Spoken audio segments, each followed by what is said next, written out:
nitidez, suspense, fotografia em preto e branco, fumaça e névoas, sombras e baixa iluminação, questões policiais. É fácil identificar pelas características quando se trata de um filme noir. So what? That doesn't make it less reliable.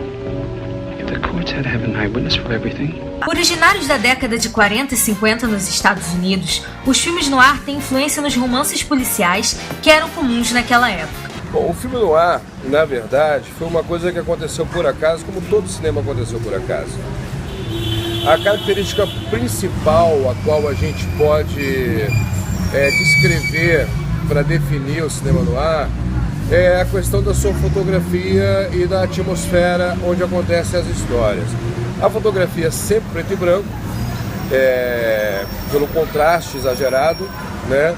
E as histórias normalmente com poucos personagens, os personagens obscuros, deprimidos, com vicissitudes e etc., embasado num ambiente policial.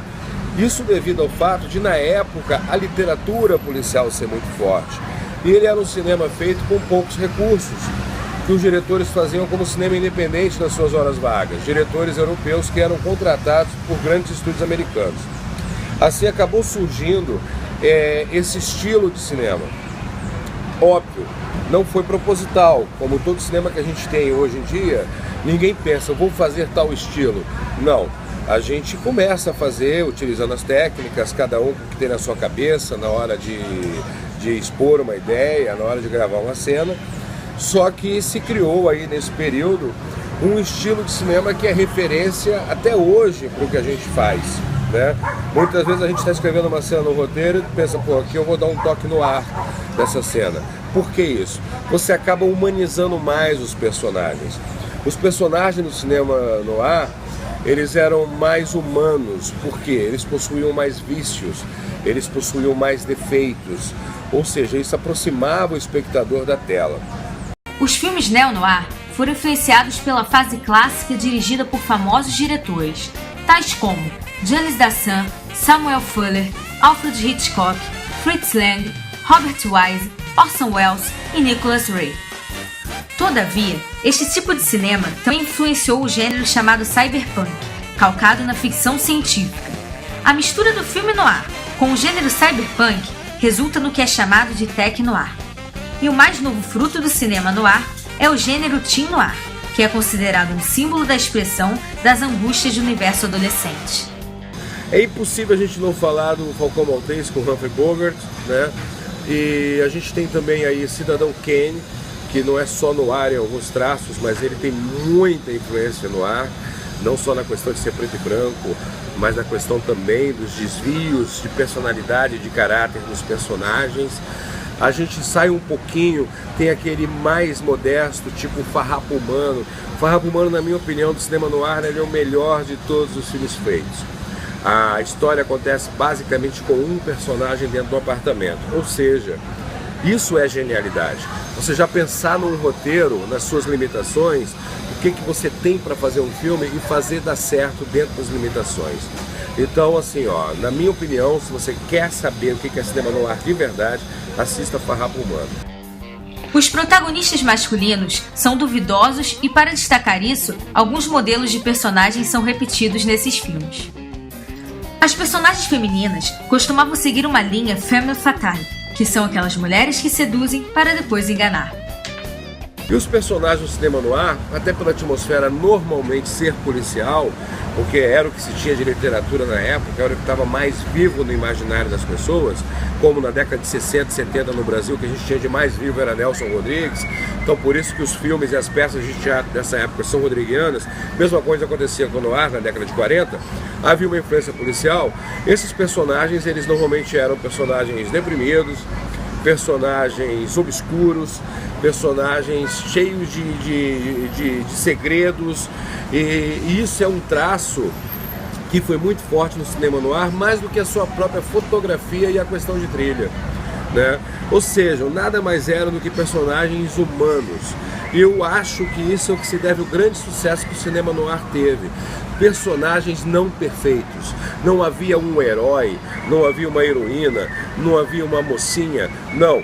todos tinham algum defeito, todos possuíam algum segredo, ninguém era perfeito. Isso é o que mais funcionava. Como clássicos daquele tempo, podemos citar A Dama de Xangai, de Orson Welles, A Sombra de uma Dúvida, de Alfred Hitchcock e Um Retrato de uma Mulher, de Fritz Lang. Falar um pouco da importância de se ter os filmes no ar como referência. Eu acho que, em primeiro lugar, a gente ter um filme no ar como referência e saber que é possível fazer um filme com pouco recurso. Segundo, saber como é importante humanizar os personagens para se contar uma boa história, né? E terceiro, o grande exemplo, o que dá certo no cinema fica guardado. E fazer sem compromisso. O cinema no ar, quando ele começou, os cineastas não tinham um compromisso. Eles não pensavam em fazer grandes clássicos. Eles não pensavam em marcar um período da história com estilo de cinema. Eles faziam a arte pela arte, a realização pela realização. Estética ou gênero? A dúvida ainda permanece. Eu, na minha opinião como profissional, eu não considero que o cinema no ar seja um estilo. Acho que é um gênero, né? E como eu já disse anteriormente, ninguém sabia o que estava sendo feito. A gente hoje não sabe o que está fazendo. A gente se preocupa em fazer uma boa história. Se devido a limitações técnicas, se devido a novas tecnologias, se devido a N questões que acontecem, né, a gente vai ter um filme que mais cedo ou mais tarde vai ser diferente do que tem sido feito. Isso é uma coisa que ninguém pode prever, né? É igual o cinema digital. Hoje em dia, o cinema está praticamente digital. Isso faz dele ser um estilo? Não, é um gênero. Foi pensado de propósito? Também não. É a questão de custo. Muitos cineastas que eram radicais e não abandonar a película foram para o cinema digital. A mesma coisa aconteceu com o noir. Ele foi criado por uma questão de necessidade econômica da época. Era viável um filme independente ser feito como ele era feito. E acabou que isso posteriormente serviu para marcar uma nova fase e virou um gênero, né, que até hoje a gente é influenciado por ele. Porque funcionou. No cinema a coisa é muito simples. Funciona, ela é agregada. Não funciona, ela cai no esquecimento. E o noir funcionou. Então ele vai estar presente nos filmes de hoje, sempre. Sendo estética ou gênero, a realidade é que noir foi baseado em outro gênero, o expressionismo alemão, aparente no aspecto visual. A relação do cinema noir, por exemplo, Falcão Maltês, né, que é um dos filmes noir mais conhecidos, e cinema expressionismo alemão, que na verdade quem marcou o expressionismo alemão foi um austríaco, Fritz Lang, com o vampiro M, o vampiro de Düsseldorf, né? O expressionismo alemão com o noir, o que tem a ver é a proximidade de data. O expressionismo alemão, década de 20 e 30, logo em seguida, no ar começou na década de 40, então foi assim uma migração de linguagem, né? A questão da influência de ter funcionado muito o expressionismo alemão, questões de fotografia, a questão de ter que se mostrar muito, tendo pouco, enfim, e isso no ar, ele puxou, ele herdou, como hoje a gente herda coisas do noir, e por aí vai. O próprio gênero cinema noir, que noir é uma palavra francesa, isso foi colocado depois por um crítico. Ninguém disse, isso é um estilo de cinema X e o nome desse estilo de cinema vai ser noir. Não, os cineastas faziam por fazer, e a proximidade com o expressionismo é uma proximidade de data, de referência, né?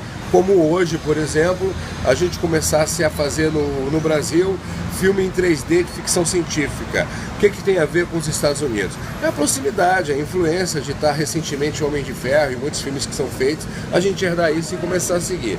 Essa é a única relação que existe. Não foi nada feito de propósito. Vamos fazer uma releitura do expressionismo alemão. Não, isso não foi pensado. A coisa aconteceu por acontecer.